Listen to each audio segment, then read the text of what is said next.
Hey, good morning, everyone. My name is Adam Red,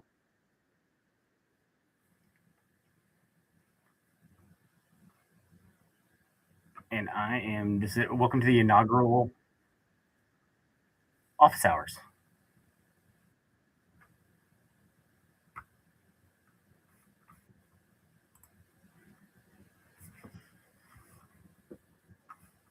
I'm here to answer any questions that you may have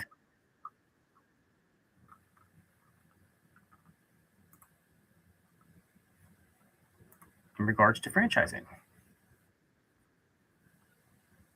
So there might be a little bit of bugs here and there, but I am doing my best to make sure that it runs smoothly.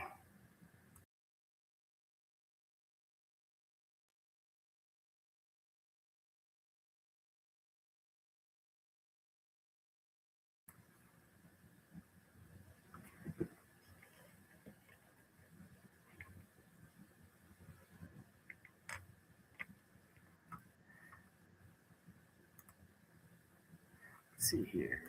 There we go. I'm muting myself so I don't get an echo. So I'm going to be here for the next 30 minutes or until noon, answering any questions that anybody may have around franchising, whether it is current events or any questions around the FTD or what you should be looking for, or questions that you may have when it comes to uh, owning a franchise.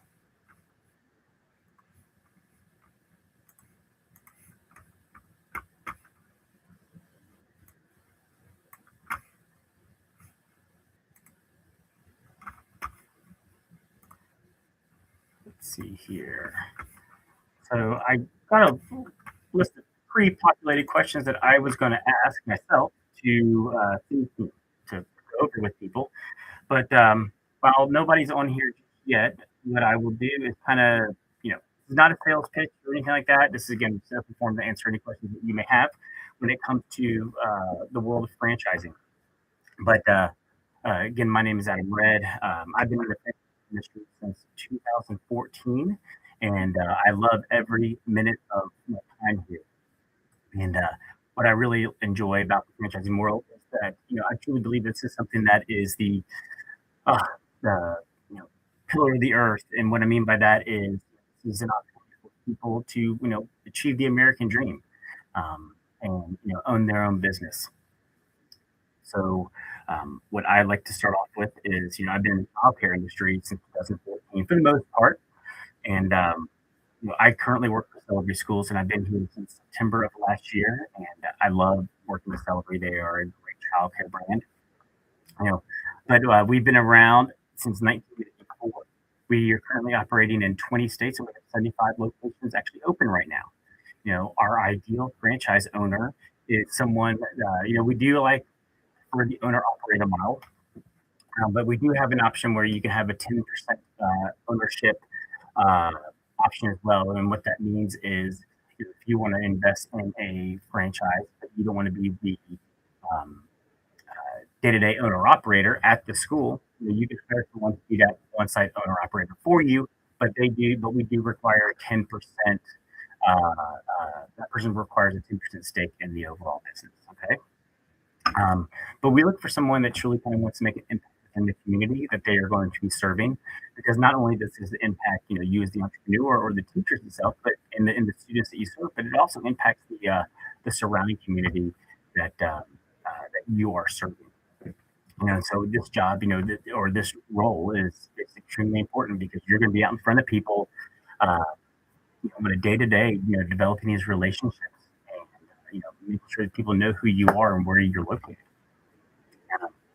The great thing about our franchise opportunity is that we don't require experience in education, and we will teach you everything that you need to know. Okay, you know, while we've only been franchising since 2019, we've been around since 1994, and so what that means is um, you have an opportunity to establish yourself in a major market such as Atlanta or the DFW market, Houston, New York, any of these major markets out there where most of our competition has saturated these markets with their own brands. There's plenty of opportunity that you can open up two, three, four locations and kind of make a name for yourself within the local community. Okay, um, one of the things that really kind of sets us apart is the fact that we know that opening up a daycare, a childcare facility takes some time. Whether you are retrofitting a current building or you building from the ground up, it definitely takes some time. And so, one of the things that we do differently from our competitors is when you start and once you start getting into the sales journey, your journey with us, once you get to a certain point in that funnel, before you've even signed, we let real estate know that we have a fantastic candidate within our pipeline, and they start go ahead and researching and identifying physical locations. So when you're ready to sign, day one, the very next day, you are being presented with viable locations that meet our minimum requirements within each of our individual communities. Okay. One thing I will share in the 3+ years that we've been around, we have never closed the school, and that is something that I would take to heart when it comes to owning a business. Um, our financials right now, we our current EBITDA is about $332,000 a year at 15.2% margin, but our average AUV is a little over $2 million per location, and that's based off our current FDD numbers of 18 mature locations that have been open for 2 years or longer. And typically, we like to, from start to finish, the your sales journey is anywhere from 90 to 120 days. You know, are based off our current FDD, your average cost to open a location if you're leasing the property is anywhere from 2.6 to 3.5 million. I would go ahead and say I would go ahead and anticipate it being around $2.5 million. So there's not any hiccups or unexpected expenses because at the end of the day, if you don't utilize all those funds, then you don't have to utilize them all. But you don't want to go into it thinking that you're only going to spend 2.6 and it's really 3.5. So good afternoon. Well, excuse me. Good morning, everyone. You guys that are just joining. My name is Adam Red, and this is the first episode of Office Hours. I am one to go find a unique way to get out in front of people and answer any questions they may have around franchising, any questions around childcare, any questions around Celebrity Schools, because that's who I currently work with. Okay. That being said, we just started streaming live, and I would love feedback from anybody who is going to be watching or asking questions. I would love to hear what you have to say. So, I have a list of questions here that I like to go through, and if there's any questions that you may have that I may have already gone over, please just feel free to ask me. Okay. So, I've taken some questions and put them in some different buckets.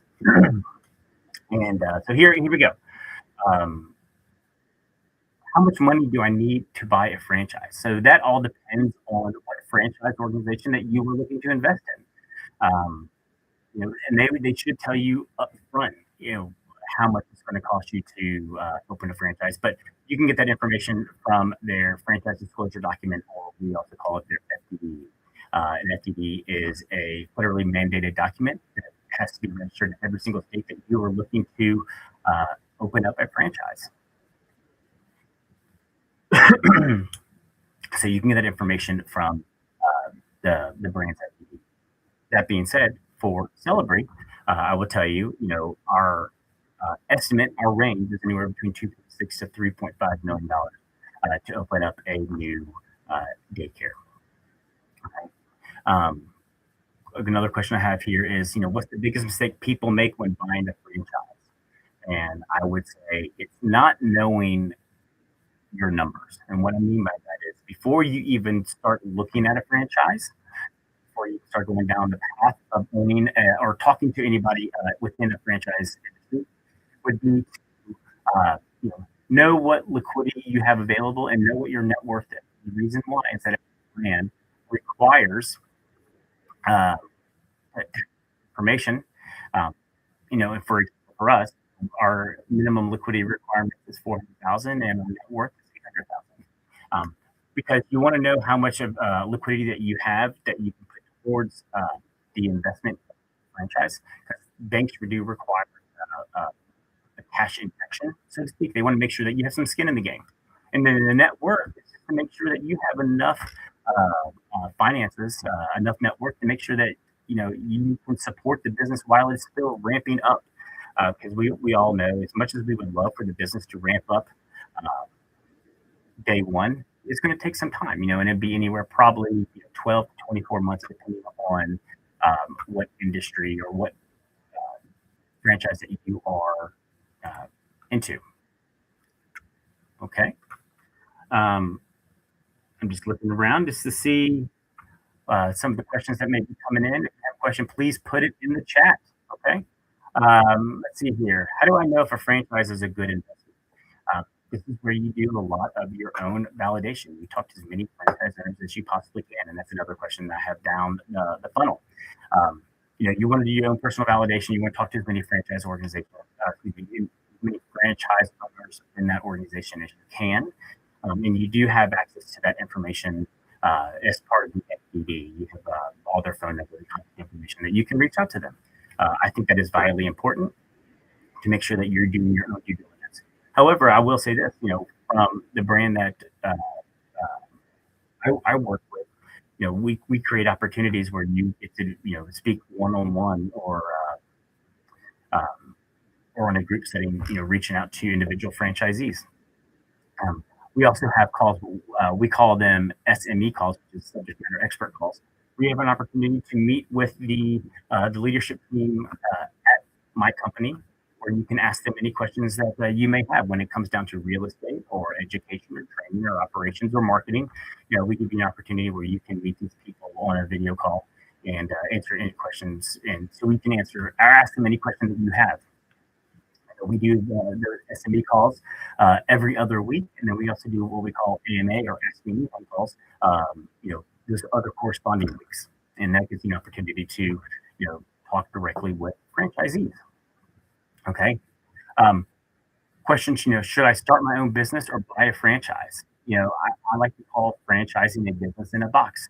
Um, you know, when you're looking at a good franchise, excuse me, a lot of the operational procedures, all the vendors, that's kind of like already set up, it's, put together for you. And that's just the one benefit of, looking at buying a franchise. At the same time, you are working off the reputation of their name, their brand awareness in all these different markets. And so that's where it goes into looking at a franchise. Is that worth paying a royalty, on a monthly basis, so you have access to, utilizing the brand name, brand colors, establishing that brand awareness within a community. So I think it's one of those things that we, really should look at. Personally, I think uh, looking at a franchise is the way to go. I really enjoy the process, and it makes it a lot easier, and it makes it a lot more achievable for people to achieve that American dream. Okay. Let's see here. Can I keep my job while opening a franchise? The answer to that, it depends. And it depends on what franchise organization you are looking at. With my current organization, we do like the owner operator model. We do want you to be in the school. We want this to be your full time gig here. That being said, we do offer the uh, model where you can essentially be an investor and hire an owner operator to be in the school and to be the face of the brand for you. But we do require 10% ownership for that person who's going to be on site. Okay. How long does it take to become profitable? That's information that I'm not able to supply you, from my own company standpoint, but it all varies on what franchise organization that you're looking at. I would say a good rule of thumb would be anywhere between 12 to 36 months. Okay. What industries are growing right now? The answer is yes.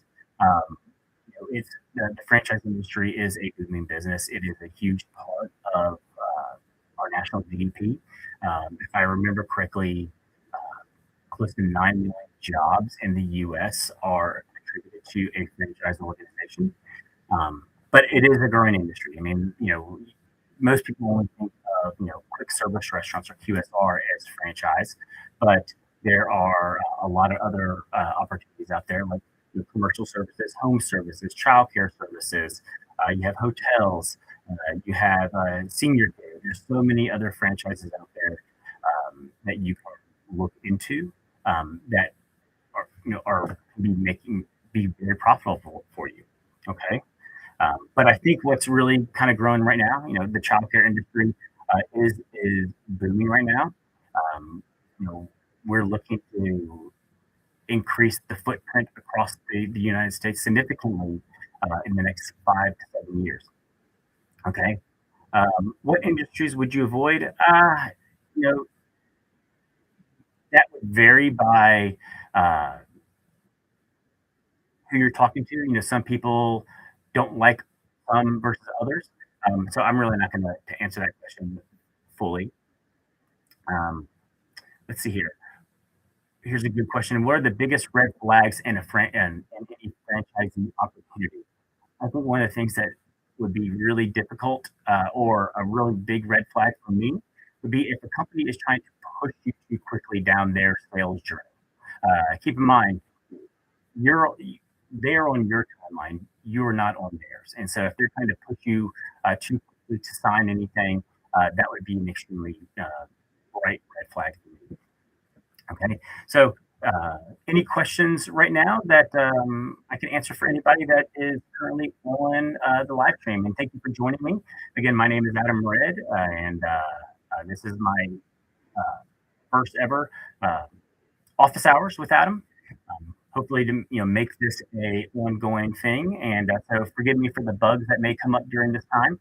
Um, so I'm just kind of getting the cobwebs cleaned off and trying to make this as successful as I can possibly make it. But I'm just looking for different ways to reach people and answer any questions about franchising, not necessarily a sales pitch about the company I work for, but just answering questions that you may have when it comes to looking or buying a franchise. What questions that you should be asking? What kind of business should you be looking at? Things like that. So um, let's see here. So I've kind of gone through some basic questions already. Um, you know, One of the things that when you start going down the pipeline uh, of a franchise, you'll get something what we call an FDD or the franchise disclosure document, and this is a document that is federally mandated, and it has to be registered in each state that you are attending excuse me, that we're looking to grow in, and this is something they have to disclose to you. So once they disclose it to you, you have access to all the financial records. You have access to contact information for the franchisees, and each one of these uh, franchise disclosure document has 23 items in there, and every every franchise organization has to abide by each of these 23 items. So so you're able to compare apples to apples. Good morning. Let's see here. Join late. Sorry if you've already answered this. What are traditional minimum net worth requirements for the franchise? That is a great question. It does vary by brand and by industry. Um, I would say that is one of the things that I would look at learning first is, personally, what is your liquidity that you have available? And that's, uh, anything that can be converted to cash in a short amount of time, typically about 30 days. Checking accounts, savings accounts, stocks, bonds, things like that. And then also your net worth. So for me, for my company right now, our minimum liquidity requirements is $400,000, and our net worth requirements are $800,000. So you have to meet those two minimum requirements, um, you know, for just to even be considered to own a Celebrate School franchise. But it does vary by franchisor, and you can usually find that information on their franchise website. Was there a particular um, business that you were looking at?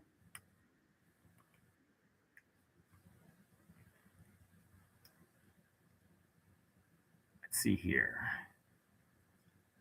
Not at this time.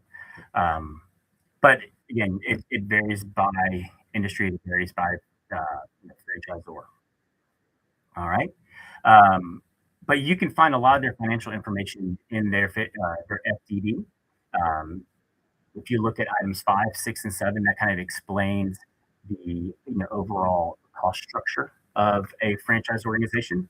And actually, I put together a document, for people who come into my funnel, and I call it "What's actually in an FDD." A document explaining the FDD without all the legal jargon. And so item 5 talks about franchise fees. This is the upfront price tag to get into the business. And so every organization generally requires a franchise fee when you sign. And that's one thing to keep in mind is that when you are looking at a franchise, the price tag may be, just using just hypothetical numbers, $3 million to open up a franchise. You don't need all 3 million up front. Most of the time, especially in the industry that I'm in, you have upfront fees like your franchise fee or site development fees, but everything else that you need is as it incurs throughout the opening process through your business. Okay. Not at the moment, but wanted to have a good rough idea of where I need to be at. Thanks for the information for your company. My pleasure. Again, it varies by company and by industry, but again, for ours, it's and that's pretty reasonable. But there are also a lot of other brands out there that you can open up with having less than 100,000 or less than $50,000. A good website to take a look at would be the website from Entrepreneur called franchise500.com, and it lists the top 500 franchises in the industry today. Excuse me. And currently, there's well over 4,000 franchise organizations currently doing business in the United States, and this kind of just limits down to the top 500 that are growing in the U.S. at this time. Those rankings get released every January, and but on that website is generally when you scroll down to the bottom, they have a list of franchise organizations that you can become a franchisee for less than $50,000 or $100,000 or $200,000, or the best franchises to invest in if you are a veteran, things like that. So it's a great tool for you to help do some of your research. All right. Some other questions. Let's see here. Um, when I am talking with candidates, when I'm reviewing the FDD with them, um, I always like to either if they've read an FDD before, go ahead and send them the FDD, and then when we have our FDD call, our review call, I can go over any questions that they may have. But if they have never looked at an FDD before and they're new to franchising, I always kind of want to review the FDD with them before they actually look into it, because the FTD is a monster document. I mean, for example, the one for my company is well over 300 pages, and it can be a little bit intimidating if you have never read an FTD before. So I like to review certain things, or at the very least, point out a few things that may get overlooked when you are looking at an FTD for the first time. So, for example, I always look at items 3 and items 4, which is litigation and any bankruptcy issues that have to be displayed or uh, uh, looked at in the FTD, have to be posted in the FTD. For example, my company, we currently have 0 litigation or bankruptcy issues that we have to claim and put on our FTD, which is fantastic. That really shows how much trust, and, how much we rely on the relationships with our franchisees. Um, and then I go to item 7, which talks about the investment, what it really takes to open up a franchise. Again, for my current organization, it is on average anywhere between 2.6 to 3.5 million dollars, and it takes anywhere between 18 to 24 months to actually get those doors open once you sign that franchise agreement. Because finding the right location for you can be a little difficult, and we want to make sure that we are finding the best location for you so you can be as successful as you possibly can. Because if you're successful, then we're successful. Okay. I then go and review territory information. A lot of companies, they have a protected territory. Some companies do not offer a protected territory for you. In my company, we do offer a protected territory for you. So, like we when you first come into our when you first sign a franchise agreement, you get what we call uh, a development area. Let's just say I live in Atlanta, so let's just say we just talk about the Atlanta area. So we are looking to build a school for you in the Atlanta area. And then once we find a location for you, we then narrow that down to what we call a designated area. And we determine that on the density of the population and the demographics around your location. And generally, it is about a 3 mile radius around your school. And so what that means is that we will not allow another franchisee in our system to open a school within that 3 mile radius of your school. Okay. Now, if your that 3 mile radius has the ability to uh, house another location, that's something that you may want to do yourself, but we would never allow another franchisee to build in that 3 mile radius for you. Okay. Um, Another question I have is, how many franchisees should I talk to during your validation process? Talk to as many people as you possibly can. The more people, the better. Um, I actually find it as a red flag if people in my funnel or my pipeline do not talk to a lot of current franchisees. And again, we provide you, well, the FDD provides you a list of all the franchisees that are currently have schools open, but also have signed agreements but haven't opened the school yet. But we also provide you, we take this information a little step further and actually provide you a profile document of all the individual franchisees. Give you a little background about each of the franchisees. So if you want to speak to someone that has a similar background to you, uh, you can. All right. What questions should I ask the franchisees? That is a great question that I get asked a lot. First and foremost, you can ask them anything that you want. Now, whether they're going to answer that, that's up to them. That being said, as the franchisor, you know, we can be very limited on, particularly around financial information, what information that we can provide you. Okay. Um, Now, if the finances are about schools individually, then that's information you would have to get from the individual franchisees. But feel free to ask them anything that you want. What I do a lot of times is I give you the profile document, and have you go through it and you point out some franchise owners that you would like to speak to, and then I create a warm introduction email, and it includes you and the franchisee on that email, and just do that introduction so you don't feel like you're having to reach out cold. I've found that to be very helpful for people that are in my pipeline, and I'm sure they absolutely appreciate the fact that we do that. Let's see here. How do I know if a franchisor is telling the truth? I mean, we put the information, all the information in the FFE, um, you know, should be, in theory, the truth. But that being said, how do you know? And the answer is you don't. But the risk of uh, misinforming people in the FDE can be very costly. Not only can you deal with the federal matter, you're also going to have to deal with that on a state level, individually, in all the states that that you're trying to grow under, that you're registered in. The states can repeal your FDD, so you can't actually even talk to people or open a business in that particular state. In fact, the FDD has to be renewed every single year, and generally, franchise organizations renew that FDD, around the end of March, early April. And during that renewal period, there's some states that automatically renew your FTD. Excuse me, automatically renew your FTD. If you've had a FTD, registered previous year, and then there's also a handful of states that take some time to review those FTDs. And during that review period, during a period where your FTD is not live, uh, by law, I cannot talk to you about you know finances or you know talk about owning a franchise.